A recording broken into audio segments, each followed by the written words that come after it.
Vivo বলা আরেকটি phone launch করেছেন। এই ফোনটির নাম হলো ভিভো T4 আলট্রা। লাস্ট যে ফোনটি লঞ্চ করেছিল সেই ফোনটির নাম ছিল ভিভো T3 আলট্রা। সেই সময় এই ফোনটি ভালো মার্কেটিং করেছিলেন, যদিও একটি ক্যামেরা লেন্স কম দিয়েছিল।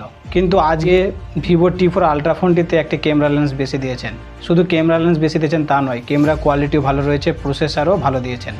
ওভারঅল এই ফোনটির মধ্যে কী কী থাকছে সব কিছু জানবো। চলুন শুরু করা যাক। আজকের বক্স খুললে বক্সের মধ্যে সব কিছু দেখতে পারবেন।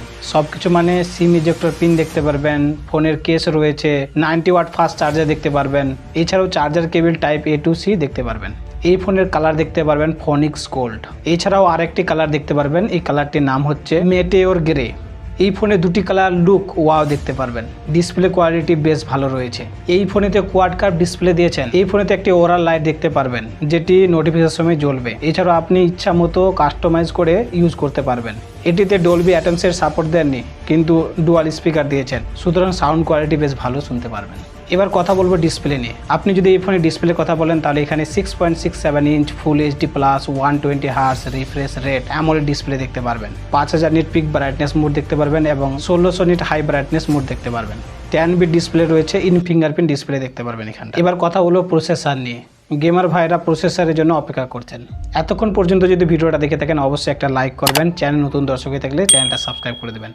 এবার চলে আসি প্রসেসর নিয়ে। গাইজ এই ফোনেতে প্রসেসর দিয়েছেন MediaTek Dimensity 9300 প্লাস 4 ন্যানোমিটারের চিপসেট রয়েছে। এই চিপসেট দিয়ে আপনি 90 FPS গেম প্লে করতে পারবেন। গাইজ আগের বার যে ফোনটি লঞ্চ করেছিল ভিভো T3 আলট্রা, সেই ফোনটিতে প্রসেসর দিয়েছিল MediaTek Dimensity 9200 প্লাস প্রসেসর। তার তুলনায় এই ফোনেতে প্রসেসর বেশি রয়েছে। এর সঙ্গে বলি গাইজ এই ফোনটিতে LPDDR5X র্যাম এবং UFS 3.1 টাইপ স্টোরেজ দিয়েছেন। অনেকে বলতে পারে এখানে UFS 3.1 টাইপের বদলে UFS 4.0 টাইপ স্টোরেজ দিলে বেশি ভালো হতো। গাইজ এর সঙ্গে আমি বলে দিই, এখানটাতে আগের তুলনায় প্রসেসর বেশি দিয়েছে। এই প্রসেসরের সঙ্গে এই স্টোরেজটা বেশ ভালো রয়েছে। এখানে Android 15 পেয়ে যাবেন। এই 15টা FunOS এর সঙ্গে যুক্ত আছে। IP64 রেটিং দিয়েছেন। এখানে ফোনটির ব্যাটারি দেখতে গেলে এখানে দেখতে পারবেন 5500 mAh এর ব্যাটারি এবং 90 ওয়াট ফাস্ট চার্জিং দিয়েছে। চার্জার কেবল দেখতে পারবেন এখানে type A to C cable. আর গাইজ এই ফোনটির ওয়েট হবে 193 গ্রাম। ম্যাবি 7.4 mm থিকনেস দেখতে পারবেন। গাইজ ফিউচারের জন্য 3 বছরের অ্যান্ড্রয়েড আপডেট এবং 4 বছরের সিকিউরিটি আপডেট দেখতে পারবেন। গাইজ এবার কথা বলবো ক্যামেরা নিয়ে।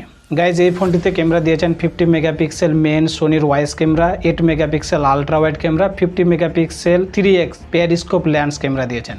গাইজ আগের লাস্ট যে ফোনটি লঞ্চ করেছিল ভিভো T3 আলট্রা ফোনটিতে, সেই ফোনটিতে 50 megapixel 3x periscope lens camera দিয়েছিলেন না, কিন্তু গাইজ এটা এই ফোনেতে নতুন অ্যাড করেছেন। গাইজ এই ফোনেতে সেলফির জন্য 32 মেগাপিক্সেল সেলফি ক্যামেরা দেখতে পারবেন। তবে বলে রাখি গাইজ এখানে 4K 60 fps তে ভিডিও রেকর্ডিং করতে পারবেন।